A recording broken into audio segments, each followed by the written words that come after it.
Hi guys, welcome back to Pepcoding. तो इस video में देखने जा रहे हैं इनम्स। ठीक है, इनम्स का कॉन्सेप्ट इस वीडियो में पढ़ने वाले हैं हम। एंड आप देख रहे होंगे काफ़ी टाइम बाद हम आए हैं अपने ओपन बोर्ड पे वापस। ठीक है, तो यार कुछ खास कारण, कोई खास मकसद। ठीक है, तो यार रीज़न सिंपल है। रीज़न ये है कि अगर किसी ने इस प्रोग्रामिंग लैंग्वेज से यानी कि सॉलिडिटी से पहले कुछ और लैंग्वेजेस भी कर रखी हैं, ठीक है, तो यार काफ़ी ज़्यादा चांसेस है कि वो इनम्स के कॉन्सेप्ट से फेमिलियर नहीं होगा या जानता ही नहीं होगा कि यार ये बाकी लैंग्वेज में भी एग्जिस्ट करता है। ठीक है, रीज़न बीइंग ये नहीं कि यार इनम्स हार्ड है, समझ में नहीं आता, या लोग सिखाते नहीं, या फिर रिसोर्सेज अवेलेबल नहीं है इसके, ऐसा कोई खास रीज़न नहीं है। इसका रीज़न ये है कि डीएसए, डेव, एंड्रॉयड या फिर कॉम्पिटिटिव या डेटा साइंस, इस इन जगह ना यार इनम्स की ज़रूरत पड़ती ही नहीं है खास कोई, तो लोग सीखते नहीं है इसको। ठीक है, लेकिन हम कर रहे हैं ब्लॉकचेन, हम कर रहे हैं ब्लॉकचेन, और ब्लॉकचेन में सॉलिडिटी का यूज़ हो रहा है। ठीक है, एंड सॉलिडिटी में जब हम अपने स्मार्ट कॉन्ट्रैक्ट बनाए करेंगे तब हम इनम्स का काफ़ी ज़्यादा यूज़ करने वाले हैं। ठीक है, हम इनम्स का काफ़ी ज़्यादा यूज़ करने वाले हैं, इसीलिए हम यहाँ पे इनम्स को अच्छी तरह से पढ़ेंगे, अच्छी तरह से समझेंगे। ठीक है, अब आप सोच रहे होंगे यार इतनी सारी बातें बता दी, लेकिन इनम्स है क्या, वो तो एक्चुअली बताया नहीं आपने। इनम्स क्या है? तो यार इनम्स क्या है? इनम्स कुछ भी नहीं है। इनम्स सिंपली एक यूज़र डिफाइंड, सर मेरी bad hand writing, user defined data type है। ठीक है, इनबिल्ट नहीं है, यूज़र डिफाइंड करता है ऐसे, यूज़र डिफाइंड करता है। और यूज़र डिफाइंड क्यों करता है, इसकी नीड क्या पड़ती है, इसको समझने के लिए इस तरह समझेंगे हम, जैसे मैंने आपको बाइट सिखाया था। बाइट कैसे सिखाया था? एरे से कंपेयर करते हुए सिखाया था। ऐसे ही मैं आपको इनम सिखाऊंगा, बुलियन से कंपेयर करते हुए। ठीक है, इससे क्या चीज़ें अच्छे से लगा के बैठेंगी। चलिए तो शुरू करते हैं। सॉलिडिटी के अंदर बुलियन किस तरह लिखते हैं? हम लिखते हैं सिंपल बूल। ठीक है, इसके पास दो चॉइस होती हैं, बाई डिफॉल्ट होती है इसकी फॉल्स। अगर हम इसमें कुछ भी इनिशियलाइज नहीं करते तो फॉल्स रहता है बाई डिफॉल्ट, और वरना ट्रू। फॉल्स इंडिकेट करता है जीरो के लिए, ट्रू इंडिकेट करता है वन के लिए। ठीक है, इस चीज़ को ध्यान रखना, इस चीज़ को ध्यान रखना, लिख लो चाहे तो कहीं पे। ठीक है, एंड में घूम फिर के इनम्स इसी कॉन्सेप्ट पर आ जाएगा। ठीक है, चलिए तो बुलियन के पास क्या है? दो ही चॉइसेस हैं, हाँ या ना। ठीक है, दो चॉइसेस के लिए काम करता है ये, yes, no, true, false, one, zero, मतलब सिर्फ दो जब चॉइस होंगी तब ये काम करता है, इन शॉर्ट बात ये। लेकिन व्हाट इफ ऐसी कंडीशन आ जाए जहां पे हमारे पास दो से ज़्यादा चॉइसेस हों, जैसे कोई स्टेटस हो।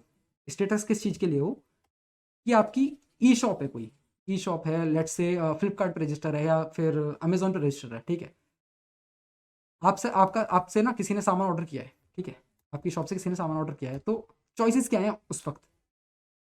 किस चीज़ की चॉइसेस? ऑर्डर का स्टेटस दिखाने की चॉइसेस क्या है आपके पास?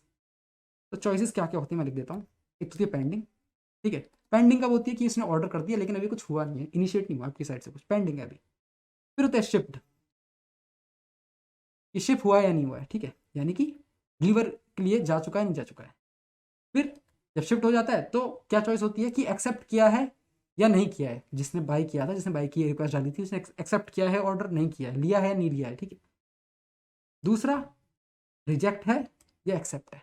मतलब एक्सेप्ट है तो एक्सेप्ट का स्टेटस रहता है, रिजेक्ट है तो रिजेक्ट का स्टेटस रहता है। ठीक है, और और क्या स्टेटस है? जब तक ये पेंडिंग रहता है तो एक और स्टेटस, एक और हमारे पास चॉइस होती है कि हम कैंसिल कर सकें, जब तक शिप नहीं हुआ है। ठीक है, जब तक शिप नहीं रहता है तब तक हमारे पास चॉइस रहती है ना। अमेजोन फ्लिपकार्ट आप यूज़ करते हैं तो तब भी हमारे पास चॉइस रहती है। तो देख रहे हैं यहाँ पे एक दो तीन चार पांच चॉइस है, इस जगह हमारे पास पांच चॉइसेस हैं। क्लियरली यार, हम यहाँ पे बुलियन तो यूज़ नहीं कर सकते, पांच चॉइस को रिप्रेजेंट करने के लिए बुलियन तो यूज़ नहीं कर सकते। देखो, अब तक ना तुमने बुलियन को किस तरह देखा है? आपने देखा है ट्रू फॉल्स की तरह ही देखा है बस। ठीक है, तो डीप में समझोगे ना इस बात को, तुम्हें समझ में आएगी कि बुलियन भी क्या करता है। तुम्हें सिंपल चॉइसेस देता है, यस नो की। ठीक है, चलो, इस बात के लिए ये बात तो तुम्हें समझ में आ गई कि यहाँ पे हमारे पास चॉइसेस ज़्यादा हैं। ठीक है, ऐसी कंडीशन में जब हमारे पास चॉइसेस ज़्यादा होती हैं, दो चॉइसेस नहीं होती, दो से ज़्यादा होती हैं। ठीक है, और ऐसा भी नहीं है कि बहुत ही ज़्यादा है, बहुत ही ज़्यादा। ठीक है, ऐसा नहीं होना चाहिए। ऐसा क्यों नहीं होना चाहिए, बाद में बात करेंगे इस बारे में। ठीक है, ऐसा नहीं कि हंड्रेड ऑफ चॉइसेस है तुम्हारे पास, ठीक है, थाउजेंड ऑफ चॉइसेस हैं, ऐसा नहीं। मतलब एक ठीक ठाक नंबर होना चाहिए। तो उस केस में हम इनम्स को यूज़ करने वाले हैं, उस केस में इनम्स का यूज़ होता है। ठीक है, एंड अगर कोई इस तरह की बात करता है ना कि जो इनम्स होते हैं हमारे इंटीग्रल कांस्टेंट यानी नंबर्स को नाम देने के काम आते हैं। ठीक है, ऐसी कोई बात करता है कि हमारे जो इंटीग्रल कांस्टेंट होते हैं उनको नाम देने के काम आता है इनम्स, तो ये वाली बात भी सही है। कैसे सही है? ये देखो, बुलियन में क्या हो रहा था, ये हम भूल कर रहे थे। हमारे पास दो चॉइसेस, जीरो वन, इसको क्या नाम दे दिया था? ट्रू। ओ, उल्टा हो गया, इसको नाम दे दिया था फॉल्स और इसको दे दिया था ट्रू। तो ये क्या है, ये तो इंटीग्रल कांस्टेंट है, ये भी तो नंबर्स हैं, इनको ट्रू और फॉल्स दे दिया था नाम। ऐसा ही मेरे पास एक से ज़्यादा चॉइस है, एक से ज़्यादा चॉइस है, 0 1 2 3 4 5। आप देख रहे थे ना, पेंडिंग था, शिफ्ट था, एक्सेप्ट था और रिजेक्ट था और यहाँ कैंसिल था, 5 चॉइस थी। तो मेरे पास ये हो गया इंटीग्रल कांस्टेंट, और इनको मैं एक नाम दे दूंगा, ट्रू फॉल्स नहीं दूंगा, मैं कुछ और दे दूंगा। मैं क्या नाम दूंगा, मैं यही नाम दे दूंगा, 0 मतलब पेंडिंग, 1 मतलब शिफ्ट, 2 मतलब एक्सेप्ट, 3 मतलब रिजेक्ट, 4 मतलब कैंसिल। मैं भी तो बना सकता हूँ ना ऐसा, एक ऐसा डेटा टाइप बना सकता हूँ जिसके पास ये सारे ऑप्शन हो, और जिससे ये नंबर्स क्या रिप्रेजेंट कर रहे हैं, ये नंबर रिप्रेजेंट कर रहे हैं चॉइसेस। ठीक है, अब बात समझ रहे हो कैसे ये बुलियन से लिंक्ड है, बुलियन से कैसे जुड़ा हुआ है। बुलियन देता है हमें दो चॉइस 0 1 के लिए, कहाँ से स्टार्ट होती है बुलियन में, 0 और 1, बस खत्म बात। इसमें नहीं होता ऐसा, इसमें होता है, इसमें भी 0 1 0 से स्टार्ट होती है, चॉइस ज़्यादा है, 0 1 2 3 4। 0 चॉइस होगी किस चीज़ के लिए, किस चीज़ के लिए, किस चीज़ के लिए, ये किसी और चीज़ के लिए, किसी और चीज़ के लिए। हमारे केस में जो मैंने आपको एग्जांपल दिया था, 0 दे देंगे हम पेंडिंग के लिए, 1 दे देंगे हम लेट से शिफ्ट के लिए, 2 दे देंगे हम एक्सेप्ट के लिए, 3 दे देंगे हम रिजेक्ट के लिए, 4 दे देंगे हम कैंसिल के लिए। इस तरह का हम बनाएंगे एक इनम, यानी कि अपना खुद का यूजर डिफाइंड डेटा टाइप बनाएंगे। ठीक है, जिसके पास इतनी सारी चॉइसेस हैं। अब समझ रहे हो कि आप कहाँ बढ़ रहे हैं, हम किस तरफ बढ़ने जा रहे हैं। ठीक है यार, इतना डीप में कभी कोई समझाने नहीं वाला इनम्स। ठीक है, तो यार यहाँ से अच्छे समझ के जाना सारी बात, बहुत बहुत नीचे वाले लेवल पे आके समझा रहा हूँ मैं, इससे ज़्यादा नीचे लेवल है भी नहीं इस चीज़ का कि इससे भी ज़्यादा कोई डीप में बात को समझा दे। ठीक है, तो ढंग से समझो बात को। ओके ओके, अब आप ये सोच रहे हो इसका यूज़ क्या है, मतलब यूज़ तो आप समझ गए, ठीक है, एक से ज़्यादा चॉइस है, लेकिन फ़ायदा क्या है, मतलब कुछ और भी तो तरीके होंगे। हम जैसे कि यार अगर बाकी लोग इनम्स का यूज़ नहीं कर रहे हैं, वो भी किसी ना किसी तरीके से प्रोग्रामिंग कर ही रहे हैं ना, तो हम क्यों इस चीज़ में, मतलब कुछ फ़ायदा बताइए, और जब फ़ायदा बताएंगे तब आगे बात करेंगे। एक पहला फ़ायदा देखो, ये है पहला फ़ायदा है कि मेंटेनेंस जो होती है ना हमारी सॉलिडिटी की, यानी स्मार्ट कॉन्ट्रैक्ट की, सिंपल बोल तो smart contract maintenance, smart contract की ईजी होती है। इसकी वजह से क्यों ईजी होती है, हम नंबर्स को ना नेम दे रहे हैं, नेम भी ऐसे नहीं कुछ भी दे रहे हैं, ठीक है, सेंसेबल नाम दे रहे हैं, उसकी वजह से क्या है, कोड की रीडेबिलिटी बढ़ जाती है। दूसरी बात, रीडेबिलिटी बढ़ जाती है। ठीक है, रीडेबिलिटी बढ़ जाती है, इसलिए मेंटेनेंस करना आसान हो जाता है। ठीक है, तो दो फायदे हो गए, रीडेबिलिटी बढ़ जाती है, कोई और प्रोग्रामर आपका कोड पढ़ रहा है तो समझ पाएगा इजीली। ठीक है, ठीक है, तो मेंटेनेंस ईजी होती है, रीडेबिलिटी बढ़ जाती है। और मैंने क्या बताया था आपको स्टार्टिंग में ना, जब हम आपको स्मार्ट कॉन्ट्रैक्ट करा रहे थे स्टार्टिंग के टाइम पे ओनरशिप ट्रांसफर करने का, तो मैंने वहाँ पे सिखाया था आपको एक रिक्वायर कीवर्ड था। ठीक है, रिक्वायर क्या था, इफ जैसा काम करता था, अगर कंडीशन सेटिस्फाई होती है तभी कोड आगे बढ़ेगा, वरना वहीं के वहीं रुक जाएगा। ठीक है, इस तरह की बात होती थी। तो रिक्वायर में भी हम इस चीज़ का यूज़ कर सकते हैं कि इफ मतलब रिक्वायर इक्वल्स टू ये स्टेटस है तभी आगे बढ़ो, तभी वो फंक्शन में आगे एग्जीक्यूशन करो। ठीक है, ये चीज़ का भी यूज़ करके दिखाऊंगा। ठीक है, तो रिक्वायर में भी हम फंक्शन, ये इसकी वजह से हम क्या करते हैं, इस चीज़ को और अच्छे से बताता हूँ। ठीक है, ठीक है, हटाओ हटाओ, इसे साफ करो। हम ना किसी फंक्शन पे, हम किसी फंक्शन पे कंट्रोल कर सकते हैं कि फंक्शन कब तो काम करे, कब काम ना करे। ठीक है, कब इसको कॉल लग सके इस फंक्शन को, कब कॉल ना लग सके, स्टेटस की मदद से।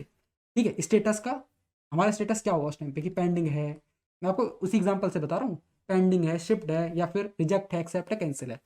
उस स्टेटस के बिहाफ पे हमारा कोई फंक्शन होगा, हम उस फंक्शन पे देखेंगे कि यार अगर हमारा ये स्टेटस है ना तो ये फंक्शन काम करना चाहिए, तो रिक्वायर करके हम उसके सामने वो कंडीशन लगा देते हैं। ठीक है, तो इस जगह भी काम आता है हमारा, समझ रहे हैं, फंक्शन की एक्सेसिबिलिटी रोकने के लिए या देने के लिए।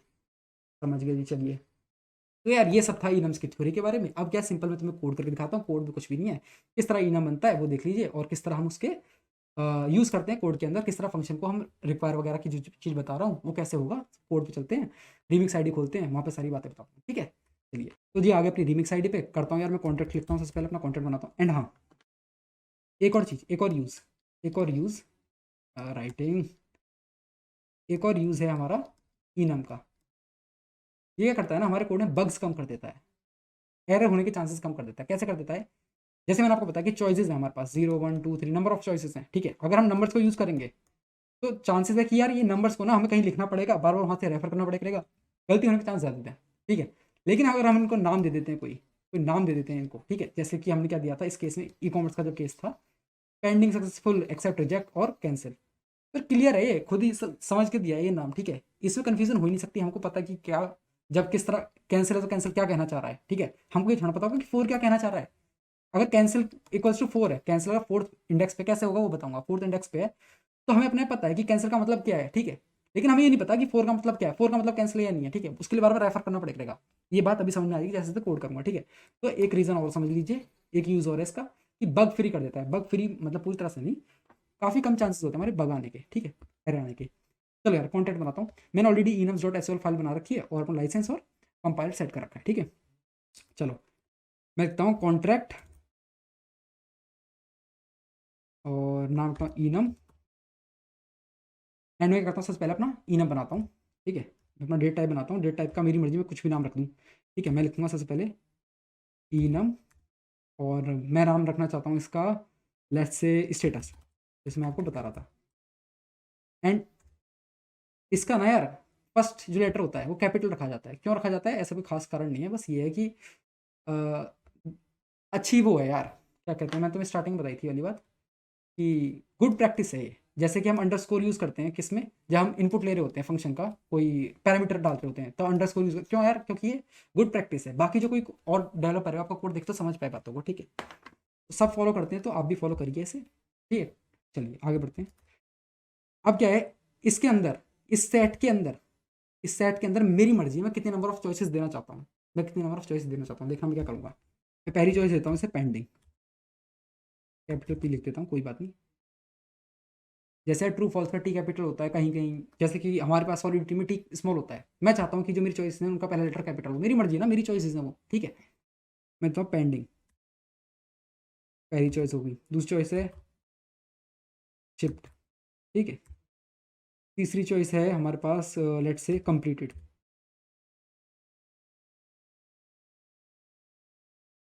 या फिर कंप्लीट दिया है, मैंने क्या यूज़ किया था वहाँ पे वो यूज़ करते हैं एक्सेप्ट, ठीक है, एक्सेप्टेड, ओके। एंड चौथी हमारे पास क्या थी, रिजेक्टेड चॉइस, ठीक है। और क्या था हमारे पास, कैंसिल, यार इस इंसान ने कैंसिल कर दिया। और मैं क्या करता हूँ यार, इन सब के ना पहले लेटर को कैपिटल कर देता हूँ, मेरी मर्जी है, मैं अपनी चॉइसेस ऐसे रखना चाहता हूँ। यूज़ कैसे करेंगे अभी दिखाऊंगा, यूज़ कैसे करेंगे अभी दिखाऊंगा, ठीक है। अब यहाँ ध्यान से देखो, ध्यान से देखो, ये क्या हुआ, ये पेंडिंग है, ये पहली चॉइस है, ये दूसरी चॉइस है, तीसरी चॉइस है, चौथी चॉइस है, पांचवी चॉइस है, ठीक है। तो चॉइसेस जो होती है ना यार, ये स्टार्ट होती है एक नंबरिंग से। इंटीग्रल कांस्टेंट मैंने आपको बताया था, नंबर्स को नाम की फॉर्म में डालना, ठीक है। तो कहाँ से नंबर स्टार्ट होते हैं, तो जो फर्स्ट नंबर होता है ये किसको डोनेट करता है, ये 0 करता है, ये 1 को करता है, ये 2 को करता है, ये 3 को करता है, ये 4 को करता है। इसीलिए ही जब बुलियन बनता है ना, बुलियन में क्या होता है, ये दो ही होते हैं, पहला होता है फॉल्स, दूसरा होता है ट्रू, ठीक है। ये होता है 0, ये होता है 1, ठीक है। और इसी में एक और बात बताता हूँ मैं साथ के साथ, रिलेट कर पाओगे, जो बुलियन होता है, यानी कि इस केस में बूल यूज करते हैं हम, यहाँ पे कीवर्ड बूल यूज करते हैं, ठीक है। तो बूल का बाय डिफॉल्ट क्या होता है, जो 0 पे होता है, 0 पे क्या होता है, फॉल्स होता है। इसलिए जो स्टेटस बना है मेरा, इनम बना है, ठीक है, इसका बाय डिफॉल्ट क्या होगा, पेंडिंग होगा डिफॉल्ट। क्या वैल्यू होगी इसकी, 0 होगी, ठीक है। समझ पा रहे, रिलेट कर पा रहे हो, सोच पा रहे हो, बस यही चाहिए यार, ये ना लिंक बनाओगे तो ये चीज़ें समझ पाओगे अच्छे से, ठीक है। चलिए जी आगे बढ़ते हैं।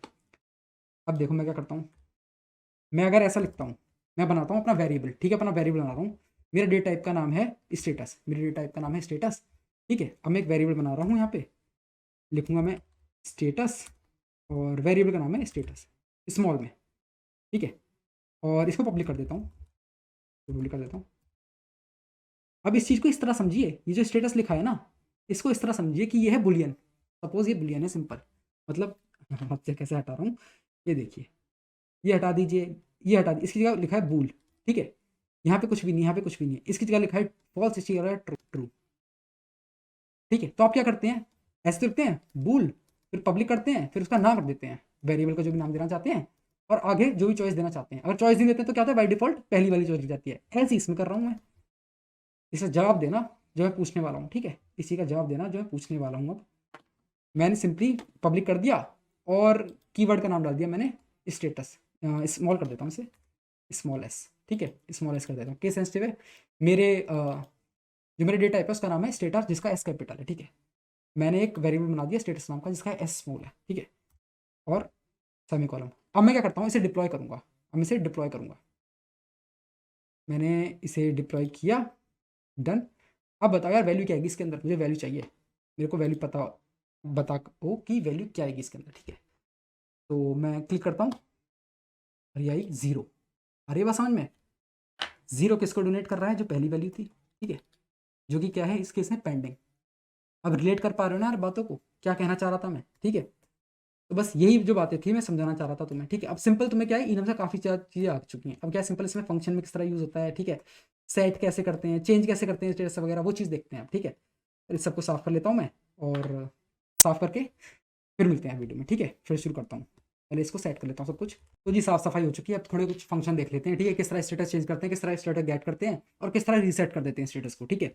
मतलब इसको इनम को किस तरह रीसेट करते हैं, ठीक है। मेरे यहाँ पे स्टेटस नाम है ना इस वेरिएबल का, इस डेटा टाइप का।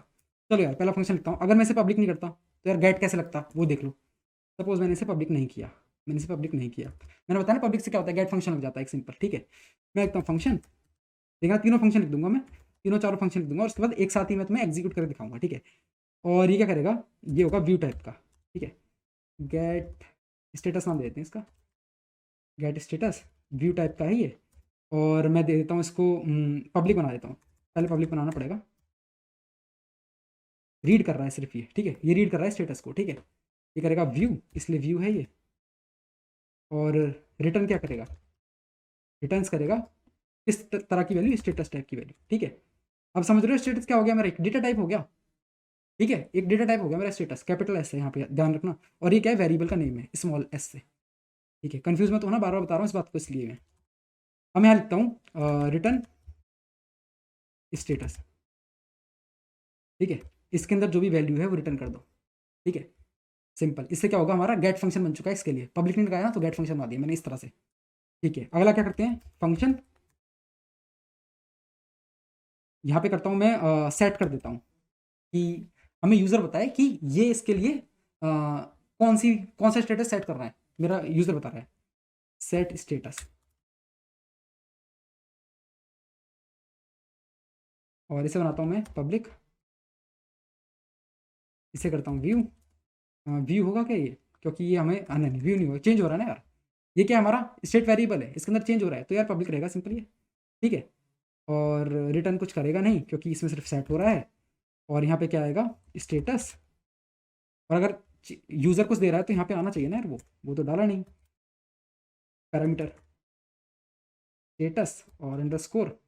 मैं किस नाम से दे दूँ इसे, स्टेटस नाम से देता हूँ, अंडरस्कोर स्टेटस नाम से, ठीक है, क्योंकि ये तो स्टेटस था, स्मॉल एस अंडरस्कोर डाल दिया, मेरा नाम है यार, कुछ भी चेंज कर सकता हूँ थोड़ी थोड़ी चेंज करके, स्टेटस, ठीक है। और मैं क्या करूँगा, यहाँ पे लिखूँगा status equals to underscore status, ठीक है। स्टेटस ये सेट हो जाएगा जो मेरे को यूज़र देगा, सिंपल, यहाँ से स्टेटस मैंने सेट कर दिया। अब क्या चाहता हूँ मैं, अब मैं चाहता हूँ कि मैं अपने फंक्शन से कोई और तरह का स्टेटस सेट कर दूँ, ये तो यूज़र कर रहा है, अब मैं भी चाहता हूँ कुछ अपने फंक्शन यूज़ करके स्टेटस सेट करना। इसके लिए करूँगा कि मैं चाहता हूँ कि इसमें ना रिजेक्ट स्टेटस डाल दूँ, मैं इसका स्टेटस ना रिजेक्ट कर दूँ, ठीक है। इसमें अभी क्या बाय डिफ़ॉल्ट है, पेंडिंग है, बाय डिफ़ॉल्ट पेंडिंग है, मैं इसमें डालना चाहता हूँ रिजेक्ट, ठीक है, मैं इसमें रिजेक्ट डालना चाहता हूँ, ठीक है। एक तरीका तो ये है कि इसके सामने कर लो, एक कंस्ट्रक्टर बना के कर लो, और हम फंक्शन वाला तरीका देखते हैं ज़्यादातर, क्यों थोड़ा डिफरेंट होता है वो, थोड़ा डिफिकल्ट होता है वो, इसलिए हम वो तरीका देख रहे हैं। सिंपल मैं क्या लिखता हूँ यहाँ पे, रिजेक्ट आर ई जे लिख देते हैं सिंपल, ठीक है, रिजेक्ट लिखते हैं सिंपल। क्या करूँगा मैं, ये होगा पब्लिक टाइप का, क्योंकि ये स्टेट वेरिएबल में चेंज ला रहा है तो व्यू वगैरह तो लगेगा नहीं, ओके। ये क्या करेगा, ये करेगा स्टेटस इक्वल्स टू, एक second, status equals to underscore status, ठीक है। नहीं नहीं अंडरस्कोर स्टेटस नहीं, हम दे रहे हैं ना यहाँ पे, हम क्या सिलेक्ट कर रहे हैं, हम यहाँ पे कर रहे हैं स्टेटस, ध्यान से पढ़िएगा इस चीज़ को, ध्यान से देखिएगा, स्टेटस। और ये होगा रिजेक्ट, आर कैपिटल दिया था मैंने, यस आर कैपिटल दिया था मैंने, रिजेक्ट, ठीक है। मैंने ये स्टेटस सेट कर दिया अपने स्टेटस में, ये वाला स्टेटस सेट कर दिया जो कि है रिजेक्ट, समझ रहे हैं, इस तरह हम स्टेटस सेट करते हैं, कैसे, फंक्शन का यूज़ करके खुद से। चलिए और क्या देखेंगे इसमें, और देख लीजिए फंक्शन देख लीजिए कि किस तरह रीसेट करते हैं। मैंने बोला था ना कि बाय डिफॉल्ट जो वैल्यू उसको किस तरह लाएंगे, रीसेट किस तरह करेंगे, ठीक है। बाय डिफॉल्ट वैल्यू कौन सी होगी यहाँ पे, पेंडिंग, ठीक है। रीसेट यानी कि डिफॉल्ट वैल्यू लाना, उसको किस तरह करेंगे, सिंपल देखिए क्या करेंगे, मैं एक रीसेट नाम का फंक्शन बना रहा हूँ और इसको दे देता हूँ पब्लिक टाइप का, क्योंकि चेंज करेगा हमारे स्टेट वेरिएबल में। सिंपल क्या कीवर्ड होता है, डिलीट। मैं वैल्यू डिलीट कर रहा हूँ किसमें से, स्टेटस में से। यानी कि ये क्या कह रहा है कि जो भी हमारे स्टेटस में रखा हुआ है वो डिलीट कर दो। जैसे कि एरे होता था, एरे में से वैल्यू डिलीट कर दो। डिलीट होने के बाद क्या होता था, जो भी बाय डिफॉल्ट वैल्यू होती थी वो आ जाती थी। ऐसा यहीं पे होगा, ठीक है। ये सारी चीज़ें क्यों बता रहा हूँ, ताकि तुम इसको समझ सको कि एक डेटा टाइप बना चुके हैं हम इसका, ठीक है। ये चीज़ दिमाग में बैठ जानी चाहिए तुम लोगों के, ठीक है। अब इसे डिप्लॉय कर देंगे। अब सिंपली कुछ दिक्कत होती तो हमारा प्रिंटिंग नहीं आता, कंपाइल हो चुका है बेहतरीन तरीके से। डिप्लॉय कर दिया और इसको हटाते हैं, पुराना वाला है, और ये रहा हमारा अभी का, ठीक है। यहाँ करते हैं गेट स्टेटस किया भी हमने, तो 0 दे रखा है, यानी कि इस समय क्या है पेंडिंग है इस समय, ठीक है। चलिए अब मैं क्या करता हूँ, स्टेटस सेट कर देता हूँ मैं, लेट से 3 0 1 2 3। मैं रिजेक्ट सेट कर दिया, नहीं रिजेक्ट नहीं करता हूँ, मैं कर देता हूँ 0 1 2 3 4 कर देता हूँ, यानी कैंसिल सेलेक्ट कर देता हूँ, ठीक है। सेट स्टेटस, ठीक है। और भी गेट करूँगा तो मेरे पास 4 आ गया। 4 किसके लिए है, कैंसिल के लिए है, 4 कैंसिल के लिए। अब रीसेट करेंगे तो रीसेट से क्या होगा, दोबारा से पेंडिंग चल जाएगा, ठीक है। रिजेक्ट से क्या होगा, रिजेक्ट पे देखो रिजेक्ट करते हैं हमसे, ठीक है। मैंने क्या कहा था तुमसे कि मैं चाहता हूँ स्टेटस रिजेक्ट हो जाए, ये तो मैंने इससे किया अपना इनपुट दे के, ठीक है। अब देखो मैं क्या करता हूँ, रिजेक्ट कर दिया मैंने। अब स्टेटस चेक करता हूँ, थर्ड हो गया। थर्ड पे क्या था हमारा, थर्ड पे था हमारा रिजेक्ट, ठीक है। 0 1 2 3। समझ रहे हो बात को मैं क्या समझाना चाह रहा हूँ तुम्हें यहाँ पे। ऐसे ही मैं क्या करता हूँ, रीसेट कर देता हूँ। रीसेट से क्या होगा, जो डिफ़ॉल्ट वैल्यू होती है वो आ जाएगी। मैंने रीसेट किया और डिलीट, ये जब फंक्शन था जहाँ पे डिलीट लिखा था मैंने, ये कॉल हुआ और देखो स्टेटस क्या हुआ, 0, ठीक है। तो यार ये सब था इनम के अंदर, ठीक है। इनम क्या है, सिंपली एक यूज़र डिफाइंड है, यूज़र डिफाइंड डेटा टाइप। इस बात को याद रखना, यूज़र डिफाइंड डेटा टाइप, ठीक है। बस इतना सा काम है इसको, और इसको बुलियन से रिलेट करके पढ़ना, बुलियन से रिलेट करके सोचना समझना, इसके बारे में इमेजिन करना, तो चीज़ें अच्छे समझ में आएंगी, ठीक है। यार इस वीडियो में इतना ही था, मिलते हैं नेक्स्ट वीडियो में, तब तक के लिए बाय बाय।